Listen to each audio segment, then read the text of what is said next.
I'm Leo Phillips, host of This Must Be the Gig. We're a weekly podcast that documents everything about the world of live music, speaking with choreographers, costume and set designers, the people who run beloved venues and festivals, and, of course, speaking with musicians about that one gig that changed their lives. Get your peek behind the curtain at consequenceofsound.net, Apple Podcasts, or wherever you listen to your podcasts.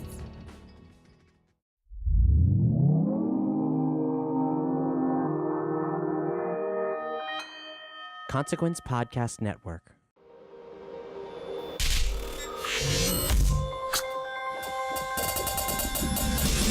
Welcome to another edition of Kyle Meredith with.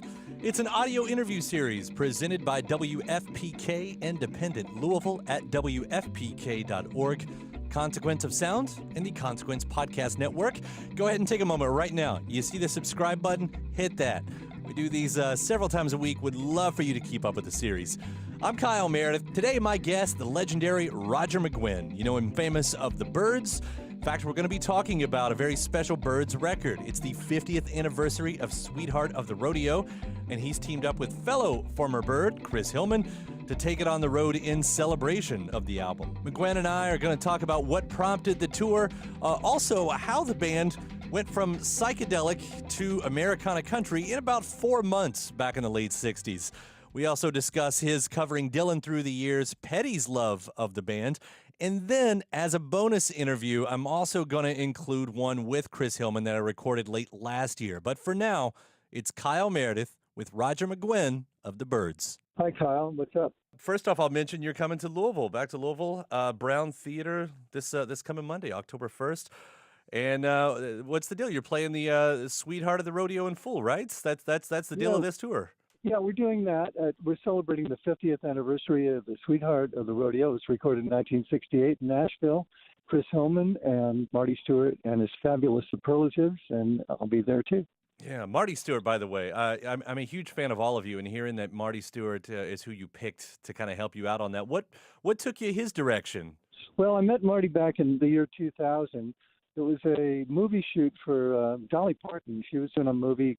Marty was the master of ceremonies on the movie. So when Dolly was doing something else, Marty and I went down to a little creek and started playing together. And I found out that he knew all Clarence White's licks. He had a Martin guitar with a B bender. It makes it sound like a steel guitar, like Clarence had. And we were playing songs from the Sweetheart of the Rodeo, You Ain't Going Nowhere and Pretty Boy Floyd. And I went, wow, this guy knows all these licks, you know. And we've been friends ever since, and we worked together a couple of times. And I was on his TV show and, you know, played at the Ryman a couple of times with him in Nashville. And so he was a logical choice for this. Yeah, and the man can do anything. He really can. One of the most versatile players out there. Yeah, he and the fabulous superlatives are incredible. They're they're studio guys, you know. They're like the wrecking crew, so total, like A-team stuff. You know, I mean, different albums with different sounds have had their time. You know, as it's written in history, this wasn't the biggest, success right out of the gate. When did you start to notice that the album was finally finding its crowd and becoming sort of what it is now? Yeah, I think it was a bit ahead of its time. It took a while to catch on. So we were watching the Rolling Stone 500 Best Albums of All Time chart, and over the years, there are about 3 or 4 Byrds albums in that group, and for some reason, Sweetheart of the Rodeo rose to the top of that. So I think it got up into the 117 at one point. So that was the reason we decided to celebrate that album as opposed to any of the other Byrds albums. I think it was groundbreaking. It was something so different. People didn't get it at first, and then it was inspirational to a number of people that, they went that direction after hearing it. You know what blows my mind really about this is it's only 4 months separate the end of the recording for the notorious Byrd Brothers and the beginning of Sweetheart. But it's an absolute sea change. I mean, just taking a listen to something like Artificial Energy and Space Odyssey and then anything else that happens on on Sweetheart of the Rodeo. I mean, usually bands take years to kind of make that shift. It seemed like it took you all days. How did that happen? Well, we just took a hard turn, and we fell in love with the music. That's what happened. We'd always dabbled in it, and that in the show we're going to show you how we played country stuff before we went to Nashville and recorded the Sweetheart album. But we did Porter Wagner's Satisfied Mind on the second album, on Turn, Turn, Turn, and Chris Hillman wrote Time Between and Old John Robertson, and I wrote Mr. Spaceman. And so, we were into country music before Graham came along, but Graham was a spark plug. Graham Parsons was so in love with country music, it was infectious, and we decided to go to Nashville after meeting him. And maybe it was the right time for you guys, too, because I know the band was sort of in flux with members in, members out. Did that leave the opportunity to sort of, recalibrate everything on a dime like that? Yes, it did. Chris and I were the only surviving Byrds, and we needed somebody to fill in on the rhythm section. So we got Graham. I asked him if he could play some McCoy Tyner style piano, and he sat down and played some Floyd Kramer style piano, and it sounded really good. And we thought, wow, this guy's got talent. We can work with him. I didn't know he's going to turn into George Jones in a sequin suit, but that's not a bad thing. There's been some talk on some of the songs on the record, too, like The Christian Life, how it was sort of deemed uncool for rockers to be singing about that.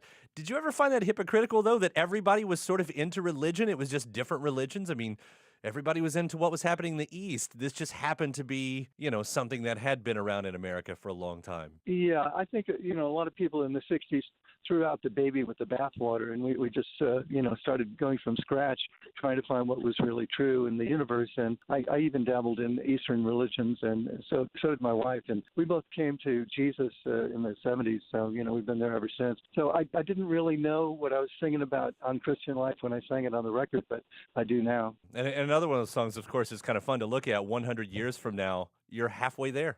Yes, we are. It's a halfway point to 100 years. That's a good observation. It's going to be interesting. It's going to be interesting to sing that in 50 years from now. That's what it's going to be. Oh yeah. Well, I'm not sure I'll be around then, but it's an interesting thought. Yeah. Yeah. It's sort of some side to this album here that I wanted to ask about as we close up.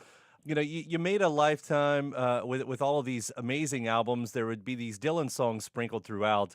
Did it ever get to a point where you didn't ask that man, why don't you cover one of my songs on your record? Well, Bob doesn't usually do other people's stuff, although he did a Gordon Lightfoot song. I thought that was interesting, but for the most part, he does it. He's written 5,000 songs. He doesn't need anybody else's material. I just figure you've done so many great things with his. Like I think he owes you one at this point. So that's all. I don't know. We've had a friendly relationship all these years. He's kind of like my older brother. Well, I got to tell you, out of all of them, I think maybe One More Cup of Coffee, when you covered that one, that became one of my all-time top 20 favorite songs instantly with your version of that. Oh, thank you. I had fun doing that. Calexico is a great band. They sent me a Pro Tools session, and I put my vocal over it, and it was really fun. No, it sounded great, and we're big fans of them around here, too. The other thing, I had Hillman on my show a few months ago, when he was promoting his solo record, and he made a comment at the end, and I kind of wondered your take on it, too, because we were talking about Tom Petty, and he said Tom Petty was probably the only person who could have got the Byrds back together. How do you? Yeah, I don't know if that was his goal in life, but the problem with getting the Byrds back together is, it's just really, I don't want to do that. I think this is something different. This is a celebration of one of our albums, and it's not really a Byrds reunion. And to do a reunion isn't something I really want to do. I love doing my solo stuff. I do like a one-man play, and that's great and fulfilling. And this is really a lot of fun with Marty and Chris. And, oh, by the way, if you want to say hi to Chris, I got him on a walkie-talkie. Oh, really? Yeah. Hey, Chris, I got Kyle from Louisville, a radio station. You want to say hi? Hi, Kyle. Hey, Chris, it's good to hear from you again. We're looking forward to having you back in Louisville this Monday. Looking forward to coming, Kyle. Thank you. Okay, that was Chris.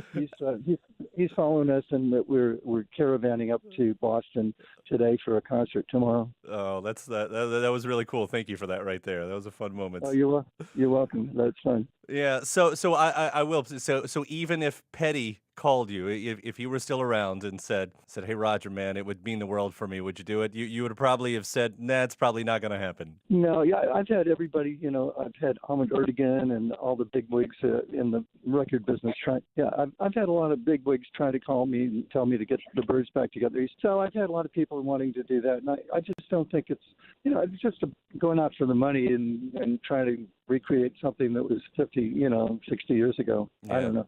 But this is more a labor of love. But we kind of did it for Chris because he had such a bad year.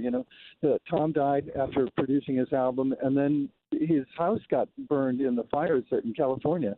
Right. And I thought, man, Chris has had a rough year. It was on his birthday. He went out to dinner on his birthday and came back, and his house was on fire. So it's kind of a labor of love. I will say I am, however, talking with Mr. Crosby here in a few days, so if you need me to relay any messages, I'm happy to send those as well. Well, tell him I'm so happy for him that his Sky Trails tour is doing so well. I've been reading the reviews, and, he's just killing people everywhere he goes with Snarky Puppy and his Sky Trails band. It's just really cool stuff, and I'm all for him doing his solo stuff. It's great stuff, and, man, he's 5 albums in like 5 years or something like that. The man can't stop. I know. He's making up for lost time. Yeah, he is. Roger, this has been such an honor for me to talk to you about this. Thank you for taking the time. I'm looking forward to the show here at the Brown Theater. And congrats on, 50 years of a landmark classic record. Well, thanks a lot, Kyle. It's good talking to you. All right, we'll see you around. Okay. Bye. Bye. All right, a big thanks to Roger McGuinn there, currently on tour with Chris Hillman and Marty Stewart for the 50th anniversary of Sweetheart at the Rodeo. As I mentioned at the beginning of this, and also within the interview with Roger McGuinn, I had also recently spoke with Chris Hillman when he was promoting his latest solo record, Biding My Time. And within that, we talked about how he thinks Tom Petty could have been the one to have gotten the Byrds back together. There's also lots more in this interview worth sharing. Please do check this one out as well. It's Kyle Meredith with Chris Hillman. Hey, Kyle. I'll start with the compliments. Biding My Time is a really fantastic record, man. You've outdone yourself. Oh, well, Kyle, it's Tom Petty was an outstanding producer, and he got it out of me and guided me through the whole process. I mean, it's fantastic, and thank you for the compliment. I'm very happy with it, and so I probably the last conversation I had with Tom, I said, well, I can't tell you how much I appreciate this album and how it's such a great last record in my career. And he says, what are you talking about? We're not done yet. I've got other plans for you. Oh. And so there it is. But yeah. Thank you.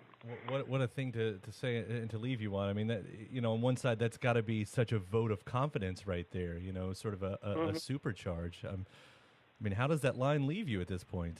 Well, I'm very sad still that he left us so soon. And while I was working with him, which was last January into early February, he was fine. Nobody had any inkling of him having any issues with his heart and things. He had a knee that he needed to get fixed, but he was great. He was there every day on time in the studio, and Kyle, he would bring in coffee every morning.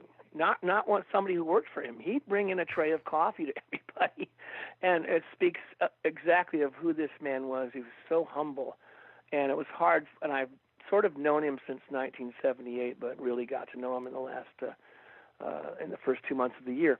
And he's one of the most humble human beings. And it's hard for me I never could look at him as a rock star. And he is. He was such a huge force in music around the world. So, yeah. It leaves me a little sad, but, it was really tough while we were on the road when that happened. That was tough for everybody in the world. I think Tom, he really reached out to everyone. Everybody could identify with Tom Petty. He was like every man, and that's the beautiful part of it. Yeah, they became America's band. That's what I've been saying. That's the one we all could agree on. Whatever was going on politically, we had the Heartbreakers.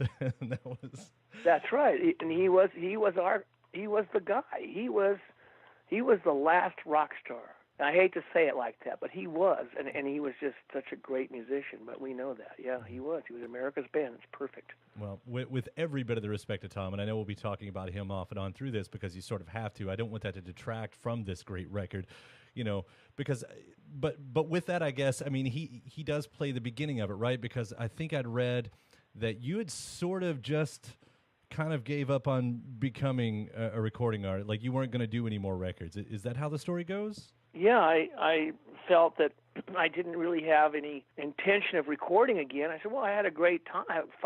5 decades. I had a great career, and I did everything I ever wanted to do, and then some. And then this sort of just fell in my lap, and I'll never forget. You might have read this where I said, I told Herb Peterson, I said, I better call Tom on this. I said, are you sure you want to do this? He said, well, do you want me to? I said, but can you make the commitment? He said, well, do you want me to do this? I said, I'd be thrilled to work with you. He said, well, let's do it. And there it was. And the funny line, and you probably read this one, but I said, you haven't even heard any of my songs. He said, I'm not worried. I said, but I'm worried.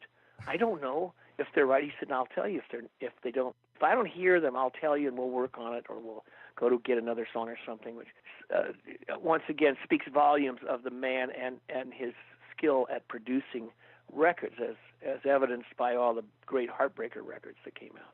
And it's an interesting combination, the two of you, because Petty was so influenced by the Byrds. He talked about that a lot for a long time. And I sort of wonder, for him, this was probably even a bit of a geek dream, a nerd dream, rock and roll nerds, getting to do what they want to do finally. I mean, was there any sense of him wanting to find that classic sound and to retrace your steps in that way? No, he didn't really ever come out with that. I sort of said, I want to cut the Gene Clark song, Gene, the original member of the Byrds, and Tom knew the song, and he knew exactly what it was, and that sounds so much like the Byrds as I wanted it to be. And but he is ever such subtle, inspiring things he would say or do in the studio. And he got it out of me. He really got the performance, and he was encouraging. And there actually was one song, Kyle, that I thought we should cut. And he said, I don't hear that. And he says, why don't you work on it? Come back. Let's hear it tomorrow. And I played it again the next day. And before he said anything, I said, you know what? I don't think it's right either. And then he said, have you ever cut this? I said, yeah. He said, well, why are we recording it again? So that was the only time. It was a joy. Every day in the studio with him and with the other guys, the Heartbreakers, was a joy. Just a blessing for me. Well, as a fan, it is really fun to hear some of those little moments when you can kind of, pinpoint eras. I think there's been reviewers that says this is really an album that, by purpose or not, sort of summarizes all of your strengths throughout your entire career. And like when I hear She Don't Care About Time, I mean, the opening of that, I'm transformed suddenly, even though I've never heard this song. And I think that's one of the great characteristics about a great song right there.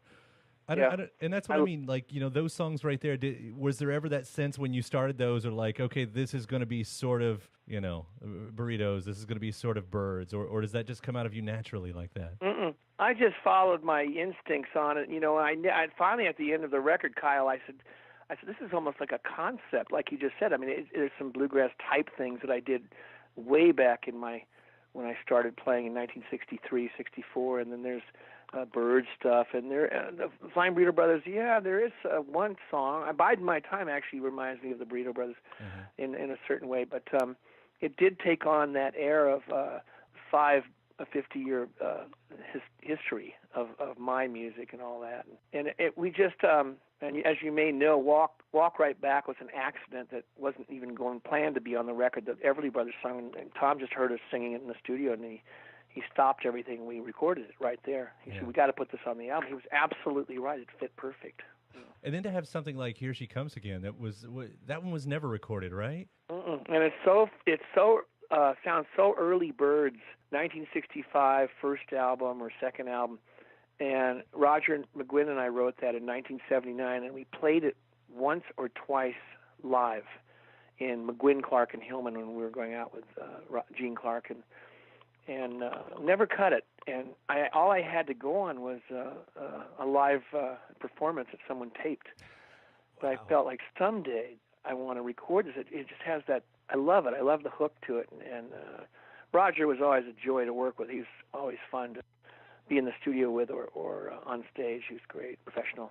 Yeah. Now, at what point had you decided, at what point in all this process did you say, let's invite McGuinn and Cross in here to be on the songs as well? Well, I wanted to do Bells of Rimney but I only if David was able to had the time to sing on it, because I felt David and Herb together. Herb's another incredible tenor singer. In fact, David looks up to Herb in certain ways. and I wanted to sing that song with both of those guys, which we got to do. David was a champ, came down and spent an hour or two getting his part right on it, and Here She Comes Again. We had to have Roger on it because he was a co-writer, and it was right up his alley. We tried to have him in the studio with us, but he was busy, and he was back in Florida, so we sent him the files, and he overdubbed back there, but he did great. So, and he's happy with it, so that's all that counts, you know. I mean, there's so much history with all of you guys, you know, even if you're not in the same room, just to have those voices, you know, musicians blending at the same time. You know, I started thinking about, like, you know, the careers you've had, and everybody's well grown up and moved around and had a lot of lives in between. And you know, for the history books and the way, so I'm 36, and, you know, the way I look at all of rock and roll, like, do you still feel like you're part of a generation and part of this, what I, you know, look at as a really important club within music? I do feel that. I felt that the early to late 60s was incredible musically. I never ever, I'll hear a Beatles song on the radio from that period, early Beatles through, let's say, 67, Revolver, the album Revolver, and I never stop. I just love it. It still hits a nerve, and that period of time from when the Byrds started in late 64 through to 1967, 68 was magical. I mean, for not only the Byrds or the Beatles or the Rolling Stones, everybody, and it was such a new sound in a way, and also the record companies were just starting to see that, and they were really functioning as creative entities. You know, they would sign you if you got signed to the label. They would stick with you through a couple of albums. It wasn't like you better sell platinum or you're off the label. You know, they stuck with you and nurtured you, and you're developing your sound. But yes, I do feel like I was part of a great club. I was a very lucky guy. Yeah. And you know that story. I get the call, can you play bass? Sure. I couldn't play bass. I didn't have a clue, you know. And it took me I'm probably by the second album I was figuring it out, but I was sort of basing it on bluegrass rhythm guitar. It's totally interesting. But the Byrds, what made the Byrds unique was that we didn't really know what we were doing. We just plugged in and went for it, you know, and that was the magic, yeah. It's sort of what makes the title a little bit funny, you know, saying all that, because Biding My Time is an interesting thing to say after, you know, 50 plus years. And that song was written in 1987, and we were going to record it in the Desert Rose Band, and it just didn't. It fell through the cracks. Better that it's recorded now at the age I am, and after all, more years have passed. And it's interesting how people look at the meaning of Biding My Time. I said, well, it's sort of like you're waiting. I don't know what you're waiting for, but it came out pretty well. I'm happy with that one. Never analyze your own music is my motto. Somebody will come up to me and say, I know what you meant on that song, and then they'll say something. I'm going, that's not exactly what I meant at all, but that's okay. You get some pleasure out of it. Yeah. Yeah, exactly. Exactly right. I know we can't get out of here, of course, without talking about you also covering Wildflowers, one of Petty's greatest songs that kind of closes out the whole record. And, you know, I'm sure that takes on a completely different meaning for you now as it does for a lot of us, but I kind of wondered, like, while you were doing it, is there any sense of, like, just don't screw this up because you're recording the song in front of the dude that wrote it? No, I didn't ever feel that, and I wasn't even aware of that song. And it wasn't until Tom invited Herb and I to sing on the Music Cares banquet that he was being honored for. We were one of many acts that he asked to perform, and Herb brought Wildflowers. He said, I think this is the song we can do, really fits us, what we do. And I'd never heard it before. And then I said, we start working it up. I said, this is a great song. We need to record this. And I asked Tom's permission. I said, do you mind if we record Wildflowers? He said, no, I'd be honored. So I didn't really think about it. We just went out and sang it, you know, but as far as now, after we've lost the poor Tom, I mean, it takes on a different meaning, especially the last verse, you know. Mm-hmm. You belong free of all trouble, and you belong in that home by and all this. And it's sort of semi-autobiographical, I think, his song. Wow, it's a beautiful song, absolutely beautiful. And once again, Kyle, it just went on at the end of the record. We're putting the sequence together, and we said, let's close it with Wildflowers, and let's do this. And unbeknownst to any of us, what would transpire in the next 10 months, you know. Yeah. So it just was one of those perfect moments where everything fit together. And when I doubt if I could ever replicate anything on that level again. He was a joy, and I will say this without getting in trouble with David Crosby or Roger McGuinn. If anybody could have put the Byrds back together for one album, it would have been Tom Petty, because he knew all of us really well. Yeah. That remains to be seen. So. Well, if it ever needs to happen, at least you know that you've got Tom Petty in your corner. I got and the Heartbreakers too. So that's right. But anyway. And you've written a book, is that right?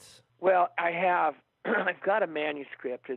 I obviously have to rewrite the epilogue, the end of the book. I have to rewrite that, which I'm going to tackle in January after the holidays and start really go through it again and redo the end of it, and then I'll shop it. And there's one fellow that's interested in representing the book, and we'll see what happens, But I'll spend some time finishing that up, And most of that, Kyle, is about me growing up in a small town in California in 1950s, and then being swept into music, and really starting with folk music and bluegrass, and then, like everybody else my age, the Beatles are on Ed Sullivan in February of '64, and it just, boy, that touched a nerve with everybody. So I remembered all the stories, and they're all nice. I don't put down anything that denigrates anybody I work with. I mean, I have only the good memories of people I worked with, and I had some interesting friends. Still do. The ones that are still with us, I have still close relationships with. Well, Chris, I can say that,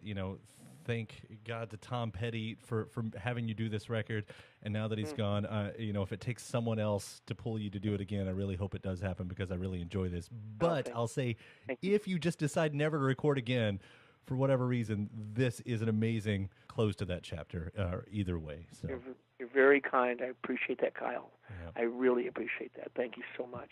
No problem, Chris. Yeah, and thank you for all your support and everything you guys do at WSPK.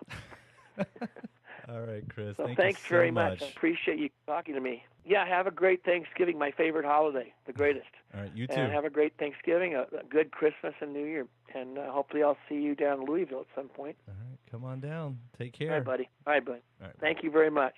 Big thanks to Chris Hillman there. The solo record that came out in 2017 called Biding My Time. And again, thanks to Roger McGuinn as well for talking about Sweethearts of the Rodeo, the 50th anniversary tour of that one. Don't forget to hit that subscribe button if you haven't already, whether you're listening on YouTube or you're checking out the podcast version on iTunes or Podchaser, wherever you're getting it from. Hit that subscribe button, give us a rating, leave a review.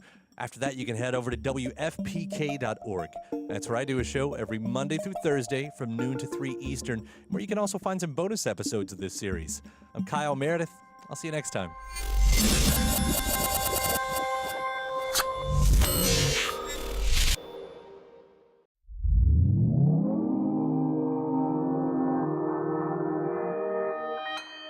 Consequence Podcast Network.